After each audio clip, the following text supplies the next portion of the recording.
What's up guys, welcome back to the channel. In today's video we are going to be fixing the issue that caused the OG crew cab to pseudo run away. So we're going to pull out the idle screw and find a lock nut for it. I'll show you guys exactly what happened. Also, closer to the end of the video I'm going to tell you guys a couple things I learned from this experience and what I maybe should have done differently. And I learned these things, thankfully, mostly to you guys for commenting and helping me learn from that experience. So I've had quite a few people ask me to clarify a little bit about the idle screw and which direction raises the idle, which direction lowers the idle. So I will show you guys that. I'm hoping to pull the idle screw without taking the pump top off, but if I need to take the pump top off, we'll do that too. So let's pull that out, we'll find the lock nut, and then I'll show you guys exactly what happened and why it happened.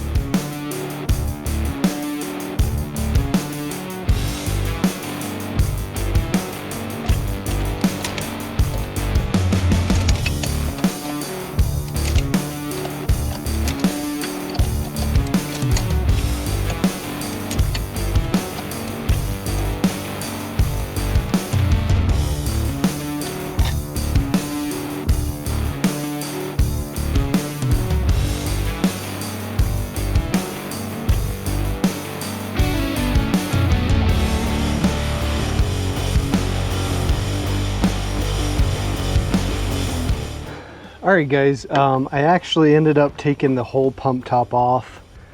You can see right there. Very easy process since I've done it a couple times. Took me about 10 minutes. So, but the reason I did that, I did get the idle screw out without taking the pump top off. But the bubble gum that I put on there to keep the idle screw from walking again is just a mess. And so I wanted to pull the pump top so I could clean that up a little bit.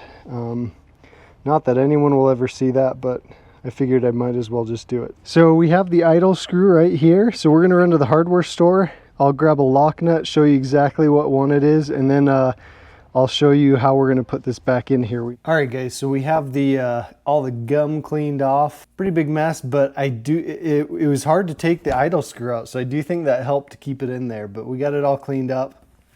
So here's what I did. I went to the hardware store and found a bolt.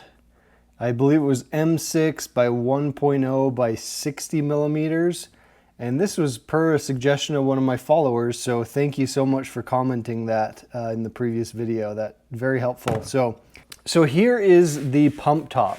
Now this is the front of the truck. This is the back of the truck. This is the driver's side, and this is the passenger side toward the block. So the idle screw sits right here in this. I'm not going to thread it all the way in just so we don't have to unscrew it again, but it sits right in here. So the idle screw pokes out of this hole just a little bit because you have your throttle sitting right on here, and resting is idle, and then when you push the accelerator it pulls it this direction. Okay, so what happened to me, I didn't have the lock nut on the idle screw. I was cruising on the freeway, so the throttle, ooh, this is hard with two hands, throttle was pulled and the idle screw started turned all the way in to where it was holding the throttle right at that point. So essentially, to raise the idle, you screw the screw toward the front of the truck. To lower the idle, you back the screw toward the firewall. Okay? Now what we're going to do a little bit different putting this back together. So I got this bolt that's got a 10 millimeter head on it, and we're actually going to thread this in this way with the head here.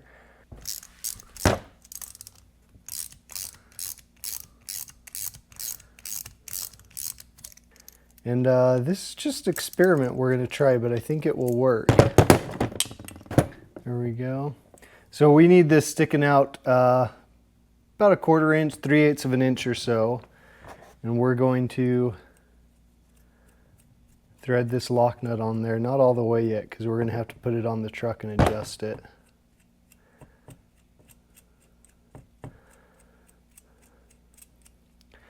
So the hope here is that it may be easier to actually adjust this from this side with the throttle shaft in here and the throttle on here, we can kind of back it out of the way and get a small socket on there to adjust the idle if we need to. So we're going to try that. Who knows, I still have the stock one if I don't like it. Or you could just flip this around and have the hex head on this side.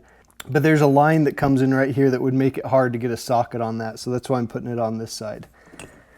So we've got that just like that. Again, that's not exactly where it's going to be. We're going to adjust that. And we're ready to put the pump top on after we do one thing. We need to back the full power screw out. That's how fulcrum levers are broken, by not backing this out before putting the pump top back on. So let's back the power screw out and then we'll get the pump top put on and we'll set the idle and get our lock nut all set.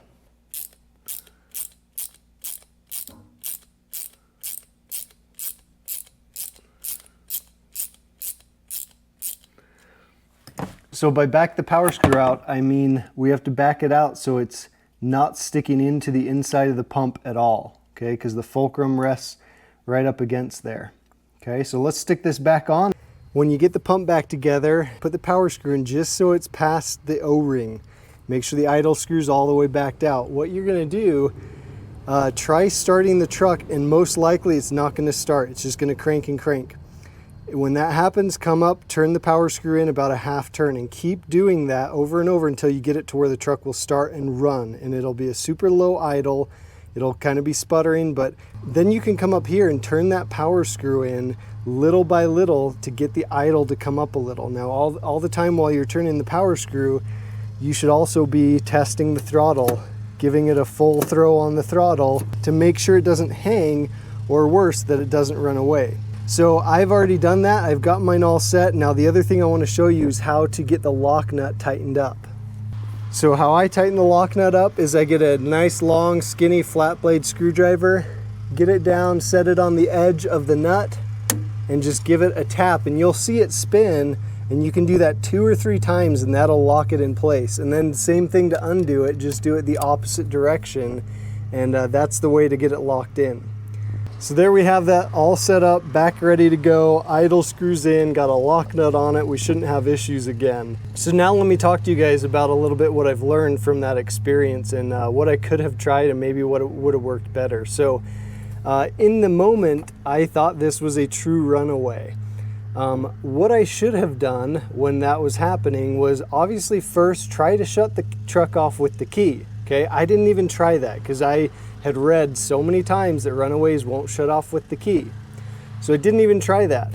The next thing you should try is try to shut the truck off with the manual fuel shutoff. The manual fuel shutoff is this lever right here on the side of the pump. You just pull it that way and it should shut the truck off.